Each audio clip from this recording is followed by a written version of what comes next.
glad you're joining us this morning.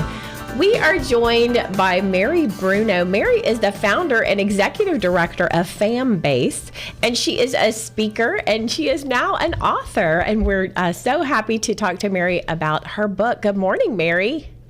Good morning. Thank you so much for having me. Oh, it's such a pleasure to have you. I've learned so much about you following you online. But before we jump into your new book, 12 Stripes Deep, How Infertility and Other Suffering Delivered My Greatest Joys, tell us a little bit about your story and about your foundation. Yeah, I would love to. Thank you. So, I've been married to my husband, Chris, for almost 10 years now. We have an adopted daughter. Her name is Bella. We were fortunate enough to adopt her on the day that she was born.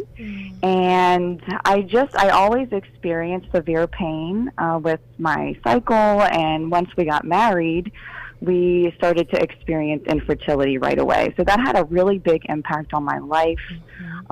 It's one of the things that motivated me to help found this nonprofit organization with my really good friend, Emily Frase. And it's just because I was diagnosed so late with endometriosis, and we want to help educate women and explain and just get the word out about authentic women's health care, restorative reproductive medicine, and the effects of fertility awareness. Emily had the opposite experience of me, and has had a few unplanned pregnancies, and just found that the expectations set for NFP were not helpful. So we want to deliver honesty and education and solidarity when it comes to NFP. Okay. And so we have a website, fambase.org. That's FABMBASE.org. Okay. Now I want to know FABM base. Okay. So tell me about the name, because I had to listen to a video to know how to say it, because it's like FABM base, right? It does. And the reason for that, it stands for Fertility Awareness Based Method. So gotcha. Typically, fertility awareness methods approve the use of some type of contraception in the fertile window, but fertility awareness-based methods, they don't condone using condoms or anything in the fertile window. So we wanted to make sure to add that B, although I know it is kind of confusing. I gotcha. To pronounce it. No, it's okay. Your logo is so cute, but I was just trying to figure out exactly how it was. Yeah. Okay, well, and so people can find out more about your work at your foundation by going to your website, and that is FABMBASE.org. So that's right. Let's jump into your book, Mary, 12 Stripes Deep, How Infertility and Other Suffering Delivered My Greatest Joys. Before we jump in, tell me the meaning of 12 stripes.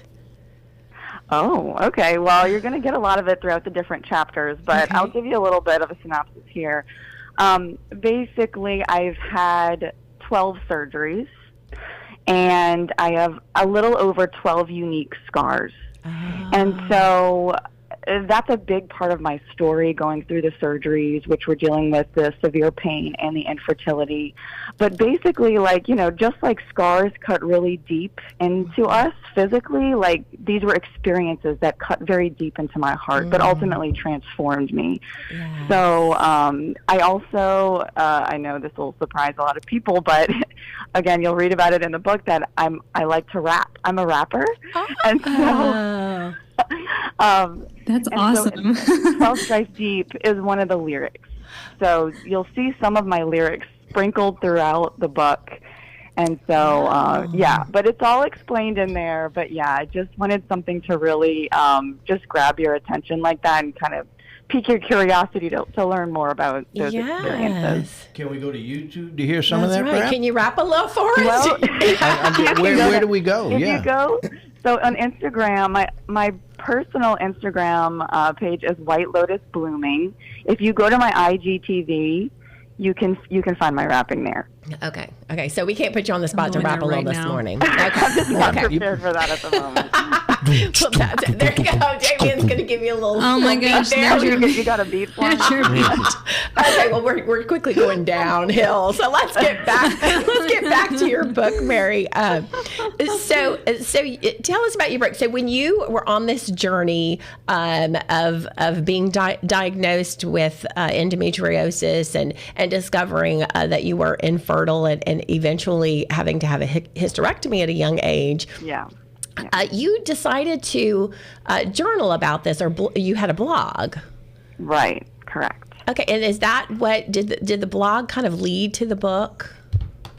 Well, I've been blogging since about 2014. I've done some guest writing for a few different organizations, but yeah, I didn't actually plan to write a book. I did not set out to write a book, but I've always been very passionate about writing.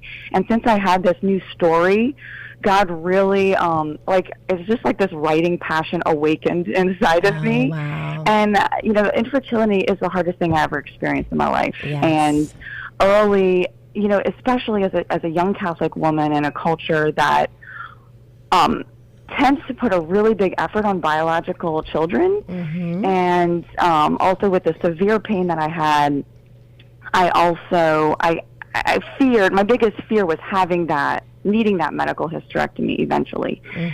But having that, so I had a lot of suffering for a long time. But God eventually, with my participation, of course, He transformed me throughout this time of great difficulty. And so as my medical hysterectomy approached, through everything that I had been through, it was just, I'd come to a place of such peace that was really made no sense to me logically, and can only be explained by the Holy Spirit and what God did. And so I actually got sick one week where I had a lot of free time.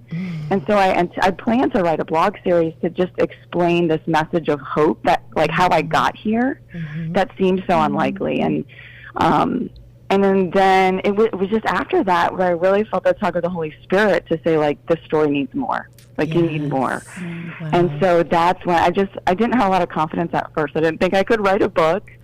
But when the Holy Spirit tells you to write a book, you listen, right? There you go. I'm like, okay, I guess this is what I'm doing. And the thing just wrote itself over the course of several months. My goodness, So that's beautiful. really how it happened. And the experience, go ahead. No, go ahead. Go ahead. I was just going to say the experience itself was very healing. Oh, that's amazing. Having my own infertility struggles over the years, I'm so glad that you have this book for people, because I think, Mary, and correct me if you didn't have this experience, being Catholic, being in the Catholic community, and being married for 8 years before we were blessed with our first child, there's pressure, whether it's pressure you put on yourself. I don't know that it's, being in the pews with people who are blessed with 8 children, when you're, and people are questioning when you're having children. It is quite a journey, and I think it's a journey that can make or break you, to be quite honest. I mean, that's how I felt, and my husband and I, it was quite a struggle. And there were times that you could see that it can be very challenging on a marriage.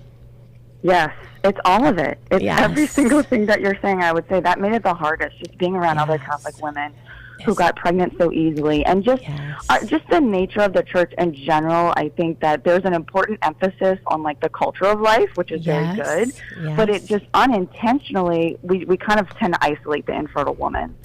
We don't put enough emphasis on spiritual motherhood. We don't understand that God has designed every human with these gifts and these talents. And if we just put all of our focus on biological children, we will forget.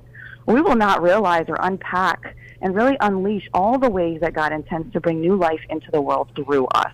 So that's been my journey, is that what was really freeing for me is taking a step back and God saying, a friend of mine actually just recently put it this way: who told you were infertile? And it was shocking to me when I heard that. I'm like, yes, because just because I'm biologically infertile does not mean my life is infertile.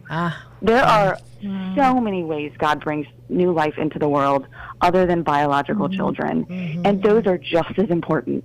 Wow. Just as important. And it's just this idea that being fruitful means having biological children alone. We just need to, like, that is one beautiful, incredible, important way. Yes. But I just hope we can just kind of shift to, like, say, hey, this is important too. Like, all the gifts and the talents that we have, what has God called us to do? And this is a really important message for fertile women as well. Because they have a lot of gifts and talents too that should be explored.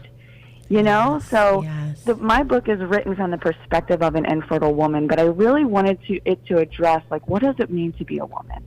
What does it really mean to be a mother? Because we're all mothers. We all have, you know, to be a mother is to nurture, to guide, to educate, to comfort, and we all have those gifts as women. That's right. Mary, I can't believe it, but our time has zipped by so fast, but I want to make sure that our listeners know where they can find a copy of your book, 12 Stripes Deep, How Infertility and Other Suffering Delivered My Greatest Joys. You can find it on Amazon.com and BarnesandNoble.com this Tuesday, July 12th. Just a little note, I have it listed for $16.95. Amazon has a bunch of different listings that are more expensive than that. So if you do a little searching, you can find the cheaper price. Okay, great. So it'll be out on Tuesday. Yes. Okay, great. And also check out Mary's website at fabmbase.org. Mary, it was such a pleasure visiting with you. Thanks so much for joining us on Wake Up. Thank y'all. Have a great day. Thank you, you too. Up next, Terry Dixon, Director of Communications and Editor of the Gulf Pine